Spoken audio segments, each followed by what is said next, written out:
साथियों, बुराई पर अच्छाई की जीत, दशहरा की आप सभी को हार्दिक शुभकामनाएं। इसी तरीके से शंख बजाते रहें और अपने आस पास की निगेटिविटी को भगाते रहें। नमस्कार साथियों, स्वागत आप सभी का सौदागर के आज के इस नए एपिसोड में, जहां पे होते हैं आपके सवाल और सौदागर के जवाब। आज भी हमने आपके कई सवालों को लिया हुआ है। यदि आपके मन में कोई भी दुविधा है तो हमें कमेंट में लिख के बताएं। क्वेरी कंसर्न फॉर्म का लिंक भी हमने डिस्क्रिप्शन में दिया हुआ है, उसके जरिए भी आप अपनी समस्या हम तक पहुंचा सकते हैं। और कई सवालों के जवाब के लिए हमने डेडिकेटेड वीडियो बनाने की शुरुआत कर दी है, तो उसके लिए आपको कहीं ना कहीं सौदागर को सब्सक्राइब कर लेना चाहिए और बेल आइकन प्रेस कर लें, जिससे आपके सवालों का जवाब डिटेल में मिल सके और आपके माध्यम से बाकी लोग भी जो है ज़्यादा से ज़्यादा चीज़ों को समझ पाएँ। चलिए सवाल जवाब की शुरुआत करते हैं साथियों। संकेत येलेगांवकर जी हैं, इन्होंने लिखा है, for commercial property to give on rent which point to be note important in agreement. देखिए संकेत जी, पहली चीज़, जब आप कोई भी प्रॉपर्टी, खासकर जब आप कोई भी कॉमर्शियल प्रॉपर्टी जैसे शॉप हुआ, ऑफिस स्पेसेस हुए, ये आप रेंट पे देने जा रहे हैं, तो आपको बेसिक कई चीज़ों का ध्यान बहुत ज़रूरी हो जाता है। एक तो सबसे पहली चीज़ ये क्लियर होना चाहिए कि जिसको आप रेंट पे दे रहे हैं उनका वर्क, नेचर ऑफ वर्क क्या है, क्योंकि उस पर ज़्यादा डिपेंड करेगा कि आपकी प्रॉपर्टी किस तरीके से रहने वाली है। अब मैं ऐसा क्यों कह रहा हूँ, क्योंकि क्या आपके जो सेटअप है उसमें बहुत ज़्यादा चेंजेस की ज़रूरत पड़ने वाली है कि नहीं पड़ने वाली, इससे आपको पता चलेगा, एक चीज़।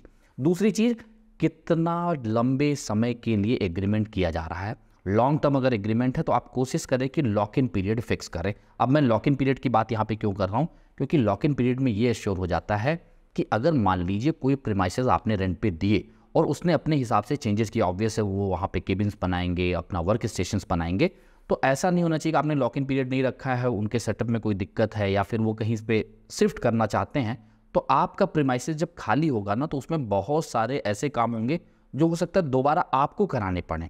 क्योंकि मान लीजिए आपने जो दूसरे टेनेंट को ढूंढेंगे एक को छोड़ने के बाद, तो उसको वो सेटअप पसंद आ रहा है, नहीं आ रहा है, या मान लीजिए किसी तरीके से उसने चीज़ों को हटाया है, तो उसकी जो कंडीशन होगी इतनी अच्छी नहीं होगी कि तुरंत उसको पसंद आ जाए, तो इसके चलते आपको खर्चा करने की ज़रूरत पड़ सकती है। दूसरी चीज़, आपका जो बीच का टाइम है, गैप है, वो बढ़ भी सकता है। मान लीजिए एक टेनेंट आपके यहाँ आता है और वो 6 महीने बाद छोड़ के जाता है, तो दूसरा टेनेंट तुरंत मिलेगा नहीं मिलेगा इसकी पूरी तरीके से आपको गारंटी नहीं है। और अगर 1 महीने का भी गैप आ रहा है तो आपके लिए उसे रिकवर करने में साल, 2 साल, 3 साल भी लग सकते हैं। क्या अगर वो रेंट मिलेगा तो आपको ज़्यादा मिलेगा या उतना ही मिलने वाला? अगर ज़्यादा मिल रहा है, मान लीजिए आपको 3,000 5,000 रुपये ज़्यादा भी पर मंथ मिले, तो आपको साल भर में 40,000 से 60,000 रुपये ही एक्स्ट्रा मिलने वाले हैं। तो आपको ये ध्यान देना है कि बीच में गैप नहीं आना चाहिए। तो एक तो ये चीज़ आपको ध्यान दे देना चाहिए कि वो जो टाइम पीरियड आप फिक्स कर रहे हैं उसमें से कुछ टाइम, जैसे 1 से 2 साल आप लॉक इन करें, और एग्रीमेंट कोशिश हो तो 3 से 5 साल का करें, जिससे जितना लंबा चलेगा आपके लिए हेडक भी नहीं होगा। एक अच्छा टेनेंट होगा तो लंबे समय तक आपको टाइमली जो है आपको रेंट आता रहे और वो चीज़ें आगे बढ़ती रहें। अब दूसरी चीज़, आप लोग जो है, जितने भी लोग जो है कॉमर्शियल रेंट पे देते हैं, वो लोग डिपॉजिट भी 2 महीने 3 महीने का लेते हैं, लोकेशन के हिसाब से, प्रीमाइसेस के हिसाब से। आप कोशिश ये करें कि मान लीजिए आप 2 महीने का डिपॉजिट ले रहे हैं, 3 महीने का डिपॉजिट ले रहे हैं, तो एटलीस्ट 1 से 1.5 महीने का जो डिपॉजिट का कॉस्ट है वो अपने आप प्रीमाइसेस पे ही खर्च कर सकते हैं। अब मैं ऐसा क्यों कह रहा हूँ ये भी समझें। कई ऐसी चीज़ें होती हैं जो कुछ चेंजेज होते हैं वो परमानेंट होते हैं। मान लीजिए आपके जो प्रीमाइसेस है उसमें कोई बैल्कनी है, टेरेस है ऑफिस स्पेस के साथ, और उसे किसी तरीके से कवर करने की बात चल रही है, टेम्परेरी हो या परमानेंट हो, तो अगर आप अपने खर्चे से उसको एक सपोर्ट कर रहे हैं तो उसका सपोर्ट होने से फ़ायदा होगा, क्योंकि वो चीज़ आपका परमानेंट रहने वाला है और वो एज ए पार्ट ऑफ आपका डिपॉजिट भी बन जाता है और उसका काम भी हो जाता है। क्योंकि कई बार जो है रेंट पे आप लोग इसलिए भी नहीं दे पाते हैं क्योंकि अगर जो टेनेंट है वो बाकी जो सबसे ज़्यादा खर्चे हैं उससे डर जाता है कि मुझे डिपॉजिट भी देना, इतना खर्चा भी करना, तो कई बार देरियाँ भी आती हैं। और खासकर ये जो बातें मैं बता रहा हूँ ये छोटे सेटअप के कॉमर्शियल स्पेस के लिए हैं। जो बहुत बड़े स्पेस हैं वो तो एक अलग पूरा मैकेनिज्म काम करता है। छोटे सेटअप कहने का मतलब ये है जो 300 स्क्वायर फीट से लेकर 1,000-1,200 स्क्वायर फीट तक के ऑफिस स्पेसेस होते हैं। तो ये चीज़ें करने से उसको थोड़ा सा और कॉन्फिडेंस आता तक, चलिए ठीक है, यहाँ पे जो है ओनर ये चीज़ें करा के दे रहा है तो इस प्रीमाइसेस को ले लेते हैं। अब इसके साथ साथ आपको यह भी ध्यान देना है कि वहाँ पे क्या जो आपको रेंट के साथ साथ मेंटेनेंस जानने वाला है वो रेंट का पार्ट होगा या नहीं होगा, ये पहले से डिसाइड कर लीजिए। आपका प्रॉपर्टी टैक्स जानने वाला वो किस तरीके से रहेगा, ये भी पहले डिसाइड कर लीजिए। और सबसे बड़ी चीज़ क्या होती, छोटी छोटी बातों की वजह से लोग रेंट पे नहीं दे पाते हैं। कई बार ऐसा होता है कि यार जितना मुझे एप्रिसिएशन बताया गया था, जितना मुझे आरओआई बताया गया था, जितना मुझे रेंट का इनकम बताया गया था, उस हिसाब से नहीं मिल रहा तो मैं नहीं दे रहा हूँ। अगर आप रेंट पे नहीं दे रहे हैं, 3 महीने 4 महीने 5 महीने का अगर गैप आ रहा है, तो आप इससे आप मान के चलिए वो गैप आप कैसे भरेंगे, उसकी भरपाई कैसे करेंगे आप? क्योंकि आपका तो एक प्रॉपर्टी टैक्स भी चालू है, आपका मेंटेनेंस भी चालू रहेगा, तो आपका वो पैसा तो आपकी जेब से ही जा रहा है, और अगर वो रेंट पे नहीं उठा है तो आपके लिए नुकसानदायक है। तो इस बात का हमेशा ध्यान रखें कि जैसे ही आपका कॉमर्शियल प्रीमाइसेस आपको पोजीशन मिल रहा है, वो जितने जल्दी से जल्दी रेंट पे जाए ज़्यादा इंपॉर्टेंट है। आपको 5,000 कम मिल रहा है, इससे ज़्यादा फर्क नहीं पड़ेगा, क्योंकि अगर वो 5,000 कम मिल रहा है और आपने उसके चक्कर में 3 महीने का गैप दे दिया, तो आप सोचिए आपने उस पूरे रेंट का नुकसान किया 3 महीने का, और आने वाले 4-5 साल तक आप उसे रिकवर नहीं कर पाएंगे। इसलिए अच्छे टेनेंट का मिलना, और अच्छा टेनेंट कैसे, कोई किसी के चेहरे पे नहीं लिखा है, उसके साथ साथ हमें भी एज ए ओनर अच्छा बनना पड़ेगा। जैसा मैंने आपको कहा कि आपको अपनी तरफ से भी इनिशिएटिव लेके जो 1-8 महीने का आपका डिपॉजिट है उसे ना लेके उनको बोलिए कि आप ये चीज़ कर लीजिए, क्योंकि ये परमानेंट रहने वाला है, इसमें कोई दिक्कत नहीं है। तो उसका भी कॉन्फिडेंस बढ़ेगा और आपके साथ वो ज़्यादा लॉयल होगा। फिर भी कोई समस्या है तो आप हमें कमेंट में लिख के बता सकते हैं। अगले सवाल की तरफ बढ़ते हैं। कौसर साचे जी हैं, इन्होंने लिखा है, before foundation can we do agreement? देखिए कौसर जी, बिल्कुल आप एग्रीमेंट कर सकते हैं, लेकिन उसके पहले चीज़ों को समझना बहुत इंपॉर्टेंट हो जाता है। जैसे जब आप किसी भी प्रॉपर्टी में खरीदने जा रहे हैं, बुकिंग करने जा रहे हैं, तो सबसे पहले आप देखिए उसका पास्ट ट्रैक रिकॉर्ड क्या है। अब इसमें एक और इम्पॉर्टेंट चीज़ आ जाती है। पास्ट ट्रैक रिकॉर्ड में हम लोग क्या देखते हैं कि भाई इसने पहले कितने प्रोजेक्ट डिलीवर किए हुए हैं। पर नाम क्या होता है, कई बार डेवलपर अपने XYZ नाम को यूज करते हैं कि हमारा नाम इतना बड़ा है, हमने इतने प्रोजेक्ट किए हैं, लेकिन जब आप उनके रेरा में जाके उस रेरा नंबर से या फिर प्रोजेक्ट के नाम से आप सर्च करते हैं, तो उसमें पास्ट एक्सपीरियंस नो दिखाता है। कई केसेस में 1-2 प्रोजेक्ट देखते हैं। इसका मतलब क्या है, एक तरफ तो डेवलपर अपने ब्रोशर में, अपनी बातों में दिखा रहा है कि हमने 20 प्रोजेक्ट कर दिए, 10 प्रोजेक्ट कर दिए, तो इस पर्टिकुलर प्रोजेक्ट पे तो उसका पास्ट एक्सपीरियंस 0 या फिर 1-2 प्रोजेक्ट का दिखा रहा है। ऐसा क्यों? ऐसा इसलिए क्योंकि जितने भी डेवलपर हैं, हर नए प्रोजेक्ट में वो नए फर्म नेम से चीज़ों को करते हैं।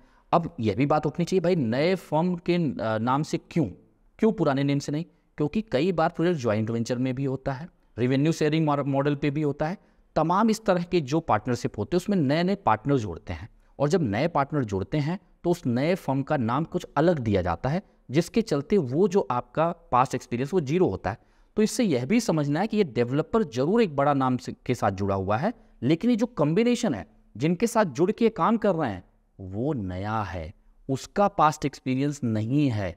तो आप एक नाम के भरोसे इतना बड़ा ट्रस्ट नहीं दे सकते हैं। आपको यह भी समझना होगा जो पार्टनरशिप में जुड़ा है उसका भी अपना इंडिविजुअल क्या ट्रैक रिकॉर्ड है। तो इस लेवल तक अगर आप जाने की कोशिश करेंगे, प्रोजेक्ट में जितने भी डॉक्यूमेंट हैं, जैसे आपका एग्रीमेंट की कॉपी भी, आपका प्रोफार्मा एग्रीमेंट भी उसमें अटैच्ड होता है, उसे भी देखिए, कमेंसमेंट सर्टिफिकेट भी देखिए। इन चीज़ों को लगातार हम लोग वीडियो के माध्यम से आप लोगों के सामने ले आते हैं। तो अगर आप वहाँ से एश्योर हो जा रहे हैं, डेवलपर अच्छा है, पीछे टाइमली पोजीशन दे रहा है, क्वालिटी भी ठीक ठाक दे रहा है, तो फिर आपको स्टार्टिंग फेज में एग्रीमेंट करने में कोई दिक्कत नहीं है। लेकिन अगर आप उसके पास्ट ट्रैक रिकॉर्ड से वाकिफ़ ही नहीं है, आपको ज़्यादा जानकारी ही नहीं है, तो फिर वहाँ पे आप एग्रीमेंट कर रहे हैं तो आपको अब 4 साल देना है। अगर उस 4 सालों में क्या होने वाला है, कितना डिले होने वाला है, ये सब अभी नहीं पता चलता, पर 4 साल बिताना कठिन है। अगर आप किसी ऐसे नाम के साथ जा रहे हैं जिसका ट्रैक रिकॉर्ड अच्छा नहीं रहा, चाहे क्वालिटी के मामले में हो, चाहे टाइमली पोजीशन के मामले में रहा हो, तो कहीं ना कहीं फिर दिक्कत हो सकती है। लेकिन अगर वो चीज़ें आपने ट्रैक रिकॉर्ड और जितने भी ड्यू डिलीजेंस चीज़ें हैं, जितनी चीज़ें देखनी अगर आपने कर ली है, तो फिर कोई समस्या नहीं होती है। आगे चलते हैं। कई लोगों का जो है इससे मिलता जुलता सवाल जो है लोगों ने लिखा हुआ है। दीपक ठाकुर जी ने लिखा है, सौरभ जी ने लिखा है, मनोज जी ने लिखा है, भामरे जी ने लिखा है। तो इनका जो एक मिला के लोगों का पूछने का मकसद ये है, can Punawale become next Wakad because Hinjewadi and Wakad is filling very fast and most of people choosing Punawale. देखिए इसमें 2-3 चीज़ें हो जाती हैं। पहली चीज़ तो हम लोग जो है पुनवले लोकेशन में, दाथोड़े लोकेशन में दोबारा पहुंच चुके हैं। हमने वहाँ पे एक डिटेल वीडियो बनाने का पूरा प्रयास चालू कर दिया है। कुछ हद तक हमने चीज़ें कर भी ली हैं, तो आने वाले हफ्ते में आप देख पाएंगे कि आपको इसका मिलता जुलता जो है वीडियो मिलने वाला है, जिसमें आपको थोड़ा इन डेप्थ में जाके चीज़ों को बताने की कोशिश रहेगी। अब यहाँ पे अगर हम लोग समझे, जो इंसान भी IT कंपनीज़ में काम कर रहा है, खासकर हिंजौड़ी फेज़ 1 में मान लीजिए काम कर रहे हैं, फेज़ 2 या फेज़ 3 तक जाके काम कर रहे हैं, या फिर वो वाकड़ के आसपास बानेर बालेवाड़ी में, तो वहाँ पे या तो उनको अपने मन मुताबिक की चीज़ें नहीं मिल पाती हैं, या फिर उनको अपने बजट में नहीं मिल पाता है। इसके चलते जो आपका आसपास का लोकेशन है, चाहे पुनवले हो चाहे ताथौड़े हो, इस तरफ लोग रुख कर रहे हैं, मारुंजी की तरफ रुख कर रहे हैं। मान भी काफ़ी ज़्यादा डेवलप हो रहा है, तो इन सारे लोकेशन में महालुंगे, मान, इन सब जगहों पे जाते हैं। पर आपको यह भी समझना है कि चलिए ठीक है, आपको चीज़ें थोड़े कम प्राइस में मिलती हैं, पर आपका क्या नीड है। आपको अपने नीड को सबसे पहले जो है प्रायोरिटी देनी चाहिए। और बैठ के केवल आप इसको ये मत सोचें कि आप प्रोजेक्ट पे गए, आप साइट विजिट कर रहे हैं और उस दौरान आप सोच रहे हैं हाँ ठीक है मुझे रहने के लिए तो लेना है, हाँ ठीक है मुझे इन्वेस्टमेंट करने के लिए तो लेना। ऐसे नहीं, आपको तसल्ली से घर पे ही बैठ के पहले इसे लिखना चाहिए। आप अपने हाथों से लिखिए। देखिए, लिखने से सबसे बड़ी चीज़ ये होगी कि आपके दिमाग में चलेगा हाँ यार इसके साथ मेरे लिए क्या क्या चीज़ें अलाइंड हैं, कितना फंड आप रोटेट करने वाले हैं, कितना समय देने वाले हैं, कितना अपॉर्चुनिटी लॉस होगा या फ़ायदा होगा, ये सब चीज़ें आपके दिमाग में चलेंगी उस समय। तो पहले जब आप अपने नीड को सबसे ऊपर रखेंगे, फिर आप इस लोकेशन में जाएंगे। तो आपको यह देखना हो, क्योंकि देखिए जब हम लोग बात किसी पर्टिकुलर लोकेशन की करते हैं, मान लीजिए मैं पुनवले की बात करूं, ताथौड़े की बात करूं, तो पुनवले में भी एक वाकड़ है। अभी बड़ा अटपटा लगेगा आपको, पुनवले में भी वाकड़ है, मतलब पुनवले का आप कह दिया जाए कि पूरा लोकेशन अच्छा है या पूरा लोकेशन खराब है, ऐसा नहीं है। पर पुनवले में भी कुछ लोकेशन तो ऐसे हैं ना कि माइक्रो लेवल पे जाएंगे कि जो कि कनेक्टिविटी बड़ी अच्छी है, हाईवे से लगे हुए हैं, उसमें दिक्कत नहीं है। लेकिन अब आप अपने नीड को जब सबसे पहले रख रहे हैं, तो आप ये देखेंगे कि मैं पुनवले के किस हिस्से में जा रहा हूँ, वहाँ पे रोड इंफ्रा क्या है, क्या मैं बहुत ज़्यादा ऑप्टिमिस्टिक तो नहीं हो रहा हूँ। क्योंकि पुनवले में अगर आप पिछले 10 साल की हिस्ट्री निकाल के देखेंगे तो वहाँ पे कितना डेवलपमेंट हुआ ये भी हमें समझना चाहिए। तो यानी ऐसा नहीं कि आपको खरीदना ही नहीं है, लेकिन आप अपने आप को ये सोच के खरीदेंगे कि नहीं यार यहाँ पे इतना डेवलपमेंट हुआ है, तो ये एक्सपेक्टेशन हम रख सकते हैं। इससे ज़्यादा आप एक्सपेक्टेशन रख के या किसी के कहने पर खरीद रहे हैं, तो वहाँ सबसे बड़ी समस्या ये होगी कि आपको रिग्रेट फील होगा पोजीशन के टाइम पे, या ड्यूरिंग द कंस्ट्रक्शन आप जितनी बार जाएंगे आपको काफ़ी रिग्रेट फील होगा, क्योंकि आप इस बात पे भरोसा किया था कि 6 महीने में ये हो जाएगा, आपका 1 साल में ये हो जाएगा, यहाँ IT कंपनी बन जाएगी, यहाँ से कचरा डिपो हट जाएगा, यहाँ कचरा डिपो बनेगा ही नहीं, ये फॉरेस्ट ही रहेगा, तमाम बातें होंगी। क्योंकि कचरा डिपो को लेके भी काफ़ी लोगों ने कमेंट किया है, और लोगों का ये कहना है कि जो फॉरेस्ट लैंड है, जो लगभग 55-60 एकड़ में कचरा डिपो की बात चल रही है, वहाँ पे क्या होगा। तो इसके लिए काफ़ी लोग मुहिम भी चला रहे हैं, क्योंकि काफ़ी लोगों ने वहाँ परचेज कर लिया है। तो सौदागर प्रयास कर रहा है कि आप लोगों तक पहुँच के आप लोगों से ही बात किया जाए इस पर कि आखिर आपके साथ क्या क्या समस्याएं हैं, और वो समस्याओं को लोगों तक लाया जाए। क्योंकि अगर वहाँ कचरा डिपो लाना ही था तो पहले ही फिक्स कर लेना था, और अगर मान लीजिए वहाँ अभी भी लाना है तो फिर चीज़ें क्लियर होना चाहिए, जिससे जनता को इसके बारे में पता चले। तो इस पर भी एक डिटेल वीडियो आप लोगों के सामने लाएंगे, पर इस बात का ध्यान जरूर रखिए। आगे चलते हैं, यानी कि जो आपका सवाल था कि पुनवले का क्या डेवलपमेंट होगा, ये पहले आप अपनी नीड को ध्यान में रखें, उसके हिसाब से आप पुनवले के किस लोकेशन में जा रहे हैं, किस किस तरीके से वहाँ पर डेवलपमेंट पहले हुआ है और कितना आपको एक्सपेक्टेशन उससे रखना चाहिए, ये सब कुछ एक पेज पे अलाइंड होना चाहिए और उसी सिंक में आप आगे बढ़ें।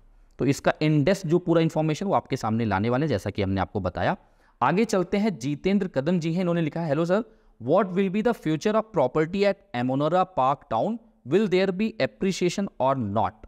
देखिए जितेंद्र जी, पहली चीज, जब आप किसी भी प्रॉपर्टी को खरीदने जाते हैं तो उसमें प्राइस जो होता है वो कई चीज़ों पे जो है डिपेंड करता है कि वो इन्फ्लेटेड है, ठीक ठाक है या थोड़ा ही ज़्यादा है। ये इस बात पे डिपेंड करता है कि वहाँ पे डिमांड सप्लाई किस तरीके का है। जब बात एमनोरा की आती है तो वहाँ सबसे पहले जो टैग आता है वो आ जाता है टाउनशिप का। टाउनशिप के चलते वहाँ पे तमाम हिस्से डेवलप भी हो चुके हैं। इंटरनल रोड्स देखें आप, रोड पे बने हुए आप ट्रीज़ देखें, लगाए हुए ट्रीज़ देखें जो आप काफ़ी बड़े हो चुके हैं। वहाँ पे जॉगिंग ट्रैक है, जगह है, साइकिलिंग के लिए लोगों को स्पेस है।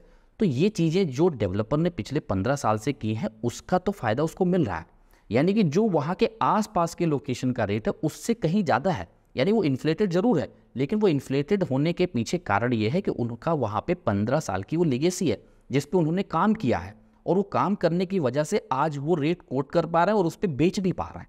तो अगर आप कुछ ऐसा चाहते हैं कि नहीं यार ये सारे इंफ्रा मुझे डेवलप चाहिए विद इन द सिटी, उसके आसपास, तब तो वो पैसा वाजिब है। लेकिन अगर आप सिर्फ ये सोच के ले रहे हैं कि मेरा कैपिटल एप्रिसिएशन फास्ट होना चाहिए 5-10 साल बाद, यानी कि डेट ऑफ पोजीशन से, तो वो शायद उतना नहीं होगा, कन्वेंशनल ग्रोथ ही होगा। लेकिन अगर आप रहने के लिहाज से देख रहे हैं और मान लीजिए कोई रिटायर होकर वहाँ पे सेटल होने के हिसाब से देख रहे हैं तो कोई समस्या नहीं है। अब सबसे बड़ी समस्या तब आ जाती है जब आप टाउनशिप से बाहर निकलते हैं। जो रोड को हमने कई बार दिखाया कि उसकी विड्थ कितनी है, एट प्रेजेंट आप देखें तो उसकी विड्थ कम है, और आसपास जो कॉमर्शियल सेटअप मेन रोड से लग के हैं जिसमें ऑर्गेनाइज्ड और अनऑर्गेनाइज्ड दोनों सेटअप हैं, वहाँ पे कई बार पार्किंग भी रहती हैं, गाड़ियाँ पार्किंग होने की वजह से वहाँ पे ट्रैफिक ज़्यादा हो जाता है। और लगातार आप देखें कि वहाँ पे मेट्रो की भी बात चल रही है, वहाँ पे यह भी बात चल रही है कि डबल डेकर जो है ब्रिज बनाया जाए जिस पे व्हीकल और मेट्रो ये भी हो। तो अगर मेट्रो आता है तो थोड़ा सा और पॉजिटिव होगा, वो एक फैक्टर ऑफ एप्रिसिएशन भी बनेगा। लेकिन अगर आप टाउनशिप के लेवल पे देखेंगे तो वहाँ पे जो ईज़ ऑफ लिविंग है वो थोड़ा आसान है, इसके चलते डेवलपर वो पैसा ले पा रहा है अपनी लेगेसी की वजह से, और वहाँ पे जो चीज़ें मौजूद हैं। पर आपको कैपिटल एप्रिसिएशन उतना अच्छा शायद ना मिल पाए अगर आप 5-10 साल के हिसाब से देखें, लेकिन living standard with in the city आपको जरूर मिल जाता है, क्योंकि थोड़ी चीज़ें आपको आसपास आप जाएंगे तो आपको डेवलप मिलती हैं। आगे चलते हैं, निषाद राठौड़ जी हैं, इन्होंने लिखा है which ring road passing from pride world city और whether any ring road passing और नॉट। देखिए निषाद जी, बड़ा अच्छा सवाल है। वहाँ से जो आपका प्राइड वर्ड सिटी से जो रास्ता जा रहा है वो स्पाइन रोड है, और प्राइड वर्ड सिटी 400 एकड़ में फैला हुआ है, उनके लैंड पार्सल से लग के बिल्कुल जो है ये रास्ता जा रहा है। अब क्या है, रिंग रोड जो है पिछले 2 या आप कहें 2.5 डिकेड से मार्केट में चल रहा है कि भाई 2007 में इंट्रोड्यूस हुआ, उसकी विड्थ को कम किया गया, फिर उसकी लेंथ को कम किया गया। 2 रिंग रोड है, एक आउटर रिंग रोड है, एक इनर रिंग रोड है, एक MSRDC जो है फंक्शन में लाना चाह रही है, एक PMRD के हाथ में है। अब इसमें कई बार यह भी बात चल रहा था कि दोनों जो रिंग रोड है कई जगह ओवरलैप भी हो रहे हैं। यह भी बात चल रही थी कुछ जगहों पे जहाँ पे लैंड एक्विजिशन हो गए हैं आसानी से, उन्हीं के साथ मर्ज कर दिया जाए। वही चीज़ जो है आपका स्पाइन रोड के साथ भी चल रहा था, जो प्राइड वर्ड सिटी के साथ से लग के जा रहा है, इसीलिए कई बार उसे रिंग रोड भी कहा गया है। लेकिन जो अभी इनर रिंग रोड का हमने वीडियो डाला है उसमें जो जिक्र किया गया वो स्पाइन रोड नहीं है, बल्कि वो स्पाइन रोड से बिल्कुल पास से जा रहा है। इंद्रायणी रिवर से आते हुए नीचे की तरफ आप देखेंगे तो निर्गुड़ी का जो रास्ता उसके पैरेलल से, यानी कि जो फॉरेस्ट का लैंड है वहाँ से होता हुआ वो वडगांव, सिंधे, वाघोली इस तरीके से नगर रोड को क्रॉस करके फिर आगे बढ़ेगा। तो ये जो पूरा रास्ता आपको दिखाया गया 5.5 किलोमीटर का स्ट्रेच जो है लैंड एक्विजिशन के लिए नोटिफिकेशन जारी किए गए हैं, ये पूरा रास्ता एक तरीके से आपका परपेंडिकुलर है जो आपका स्पाइन रोड है। तो ये स्पाइन रोड रिंग रोड का हिस्सा नहीं है, क्योंकि अभी भी चीज़ें कन्फ्यूजिंग थी। जैसे मैंने आपको बताया कि कई बार उसको मर्ज करने का प्लान चल रहा था कि अगर लैंड एक्वायर नहीं हो पा रहा है तो जहाँ जहाँ एक्वायर कर सकते हैं उसको मर्ज करते हुए आगे बढ़ा देते हैं, जिससे कम से कम जो ट्रैफिक की समस्याएं हैं, जो आपका सोलापुर हाईवे है, नगर हाईवे है, फिर आपका नासिक रोड है, फिर आपका मुंबई पुणे बेंगलोर हाईवे है, इन सब की ट्रैफिक को बाहरी जो हैवी व्हीकल्स हैं वो मूव हो जाएंगी। लेकिन अब ये है कि अगर ये लोग इनर रिंग रोड जो कि PMRDA के हाथ में है, जो लगभग 83-82 किलोमीटर का है, उस पर पहले फेज का ये लैंड एक्विजिशन के लिए गजट किया जा रहा है, तो ये अच्छी पहल है। उसमें जाके डायरेक्ट आपका स्पाइन रोड परपेंडिकुलर ऐड होने वाला है, तो इससे कहीं ना कहीं ट्रैफिक को एक ईज़ मिलेगा। लेकिन सबसे अच्छी बात ये होगी कि ये ग्राउंड पे पहले आ जाए, तो इसके लिए थोड़ा वेट करना होगा। और जिसने भी लास्ट वीडियो हमारा जो न्यूज़ अपडेट था, वीकली न्यूज़ अपडेट, उसे नहीं देखा आपने तो हमने डिस्क्रिप्शन में लिंक दे दिया है, आप आई बटन पे भी प्रेस करके उसे देख पाएंगे। आगे चलते हैं, कृष्णा कनकदम जी हैं, इन्होंने लिखा है is this phase 1 of inner ring road near Indrayani river, any update on next phase. बिल्कुल, जो जैसे मैंने कहा कि रिंग रोड से लेके काफ़ी सवाल आए हैं, तो इस पर डेडिकेटेड वीडियो भी हम लोग बनाएंगे, तो आपको ज़्यादा अच्छे से समझ में आएगा कि इनर रिंग रोड क्या है, आउटर रिंग रोड क्या है, किसकी लेंथ कितनी है, कितना बजट पास हुआ है, किस किस फेज में यहाँ पे डेवलपमेंट किए जाने का प्लान है, तो उसमें आपको डिटेल में पता चलेगा। पर यहाँ पे जो आप कह रहे हैं बिल्कुल ये इंद्रायणी रिवर से ही लग के जा रहा है। और जो आप नेक्स्ट फेज़ की बात कर रहे हैं, पहले एक फेज़ का काम ज़मीन पे आने दीजिए, उसके बाद ही कुछ अगले फेज़ की बात की जाए तो ज़्यादा अच्छा है, क्योंकि अभी गवर्नमेंट इस पर गजट कर रही हैं, फिर इसका मेजरमेंट होगा और फिर लैंड एक्विजिशन होगा। तो एक तरीके से आप कोशिश यही करिए कि भगवान जो है आशीर्वाद दें और ये चीज़ें आगे बढ़ें। आगे चलते हैं, ललित भंडारी जी इन्होंने लिखा है, sir please tell us how can we identify if property is free hold और lease hold using the MahaRERA details. देखिए ललित जी, बहुत अच्छा सवाल आपका, और इस सवाल से एक चीज़ पता चल रही है कि काफ़ी लोग हैं जो महारेरा नंबर देख के ही प्रॉपर्टी खरीद लेते हैं। जैसा कि हमने तमाम वीडियोज़ में बताया भी है, महारेरा नंबर होने का मतलब ये नहीं होता कि सब कुछ अच्छा है, क्योंकि महारेरा नंबर होने का मतलब ये है कि इस नंबर से आप चीज़ों को सर्च करिए, और जो ट्रांसपेरेंसी की बात हो रही है, जब से महारेरा आया है तो वहाँ पे जाके आप सारे डॉक्यूमेंट देख सकते हैं, उसे पढ़ सकते हैं। क्योंकि पहले क्या होता था, आप किसी डॉक्यूमेंट को एक्सेस ही नहीं कर सकते थे। आप बुकिंग भी कर दें तो आप 4 डॉक्यूमेंट मांगते थे तो आपको एक ही डॉक्यूमेंट मिलता था, वो सही है कि नहीं सही है ये भी आपको पता नहीं होता था। पर एटलीस्ट महारेरा के आ जाने से ये सारे डॉक्यूमेंट पब्लिक हो गए। अब वहाँ पे जाके हमें स्टडी करना है। देखिए, केवल मैं आपके सवाल का ही जवाब नहीं दे रहा हूँ, ऐसे किसी के मन में भी इस तरह के जो है सवाल हैं, उन सब के लिए मैं ये कह रहा हूँ कि आपको महारेरा पे जाके डॉक्यूमेंट्स को थोड़ा पढ़ना चाहिए। अब जहाँ तक रही बात वो फ्री होल्ड है या फिर लीज होल्ड है, तो आपको वहाँ पे प्रोफार्मा एग्रीमेंट ऐड किया गया है, वहाँ पे सर्च टाइटल रिपोर्ट रखा गया है। सर्च टाइटल रिपोर्ट भी अगर आप पढ़ लेते तो वहाँ पे साफ साफ लिखा रहेगा कि किसकी ज़मीन है, किस तरीके से डेवलपमेंट किया जाएगा, कौन कौन लोग इसमें इन्वॉल्व रहेंगे, ये सारी चीज़ें पिछले 30 साल की हिस्ट्री भी उसमें रहती है। तो थोड़ा उसमें ज़्यादा डीप डाउन जाके आपको स्टडी करनी पड़ती है। और इसको सिंप्लीफाई करने के लिए सौदागर ने हमेशा ये चीज़ रखी है कि बायर के जितने सवाल रहें उसको सॉल्व किया जाए। तो आपके मन में भी कोई दुविधा है तो आप क्वेरी कंसर्न फॉर्म के जरिए भेज दीजिए, इन डेप्थ चीज़ों को समझिए, थोड़ा समय दीजिए, जल्दबाजी मत करिए, क्योंकि ये पैसा आपका है, किसी दूसरे का नहीं है। और आपके मन में जो ये चीज़ रहती है नहीं आज नहीं लिया तो चला जाएगा, ये सब छोड़िए, पहले स्टडी पूरा अच्छे से करिए, उसके बाद जो चीज़ें जानने वाली उसको पकड़िए।